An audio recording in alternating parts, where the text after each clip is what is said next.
یہ حضرت پیر پٹھان رحمت اللہ تعالی علیہ، ان کی بارگاہ میں ایک ہم جیسا بندہ گیا کہ سنا ہے بڑی شہرت ہے، اللہ کا ولی ہے، چلو زیارت کرتے ہیں، کوئی نصیحت پوچھیں گے، کوئی نصیحت کرے ہمیں۔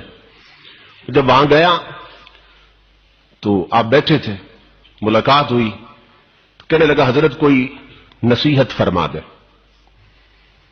آپ ہنس پڑے، فرمائے بیٹا دو باتیں فقیر کی یاد رکھنا،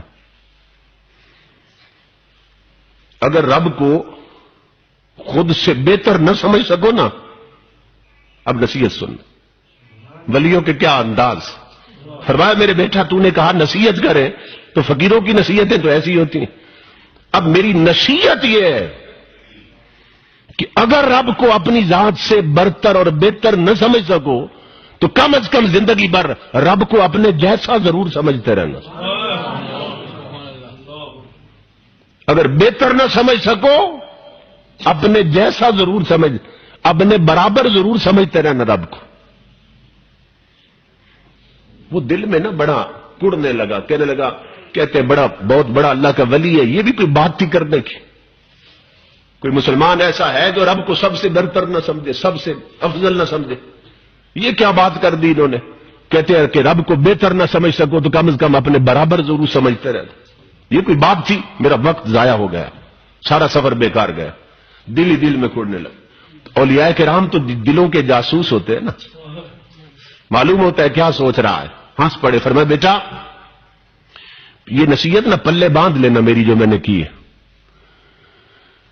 وہ اٹھ کے جانے لگا، حضرت اجازت دے۔ آپ نے فرمایا ایسا کرو، اب شام کا وقت ہے، لمبا سفر ہے، رات یہیں گزار لو، صبح چلے جانا، ناشتہ کر کے نہ صبح چلے جانا۔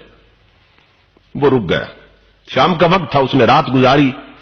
صبح سویرے وہ بیٹھا تھا اپنے کمرے میں نماز کے بعد، تو جو ناشتہ تھا نا اس کے کمرے میں پہنچایا گیا۔ وہ جو ٹرے تھا ناشتے کا، اس میں ایک طرف مرغ روسٹ پڑا تھا، مکھن تھا، شہد تھا، پراٹھے پڑے تھے، تازہ ہر شے۔ اس کے ساتھ ہی نا رات کی باسی دال پڑی تھی لنگر کی، اور خشک روٹی بھی پڑی تھی، 2-3 دن پرانی روٹی، وہ بھی ساتھ اسی ٹرے میں پڑی تھی۔ اس کے سامنے رکھ کے نا خادم آ گیا۔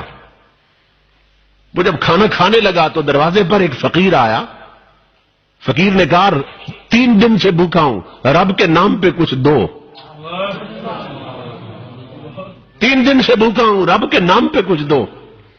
اس نے وہ جو دال تھی نا رات کی باسی دال اور 3 دن پرانی روٹیاں، وہ اٹھا کر نا رب کے نام پہ دے دی، خود پراٹھے اور مرغا کھا گیا۔ ختم کر کے کہنے لگا اب جانے کا وقت آ گیا، آخری بار میں ذرا ہاتھ ملاؤں پیر صاحب سے۔ جب وہاں گیا نا پیر پٹھان بیٹھے تھے، کہنے لگا حضرت اب اجازت۔ آپ نے فرمایا بیٹا اجازت۔ ہاتھ ملایا، ہاتھ پکڑ لیا آپ نے۔ آپ نے فرمایا بیٹا رات والی میری وصیت یاد ہے جو نصیحت کی تھی کہ رب کو اپنے سے بہتر نہ سمجھو نا تو اپنے برابر ضرور سمجھتے رہنا۔ اب وہ پھوٹ پڑا، کہنے لگا حضرت یہ کیا بات کرتے ہیں آپ؟ بات یہ کوئی عقل کی بات ہے جو آپ کر رہے ہیں؟ کون بندہ ہے، کون ایماندار جو رب کو سب سے بہتر نہ سمجھے؟ اور آپ بار بار مجھے یہ کہتے ہیں، کیا مقصد ہے آپ؟ جلال میں آ گئے پیر پٹھان، فرمایا ظالم سن، صبح ناشتے میں خشک روٹی اور دال بھی تھی، پراٹھے بھی تھے، مکھن بھی تھا، روسٹ بھی تھا، اس نے رب کے نام پہ تو اسے فقیر نے مانگا تھا۔ اگر تو نے رب کو خود سے بہتر سمجھا ہوتا تو خشک ٹکڑے خود کھاتا، پراٹھے اسے دیتا، دال خود کھاتا، مرغا اسے دے دیتا۔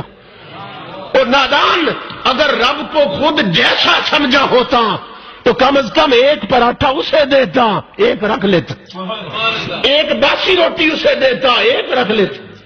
تو نے ساری باسی اٹھا کر اسے دی، سارے پراٹھے خود کھائے، اور بدبخت تو نے رب کو خود سے برتر کیا سمجھنا تھا، تو نے اپنے جیسا بھی نہیں سمجھا۔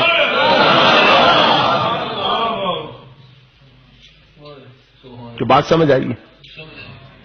یہ صرف اس کا کیس نہیں تھا، ہمارا کیس بھی ہے، ہم سب کا یہی معاملہ ہے۔ ہم نے رب کو سب سے برتر تو کیا اپنے جیسا بھی کبھی نہیں سمجھا۔ رب کے نام پہ ہم سے بھوکا مانگتا ہے، تو وہ جو بیکار شے کھانے کی ہے نا گھر میں وہ اٹھا کے دیتے ہیں. رب کے نام پہ فقیر پیسہ مانگتا ہے, پرس اور بٹوا نکالتے, جو سب سے پرانا نوٹ ہے وہ رب کے نام پہ دیتے ہیں.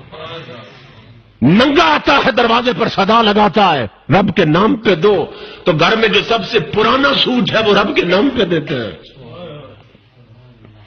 اور قرآن کیا کہتا ہے, لن تنالوا البر حتی تنفقوا مما تحبون, کہ تم تب تک نیکی پا نہیں سکتے جب تک اپنی پسند کی شے یار کے راستے میں نہ لٹاؤ.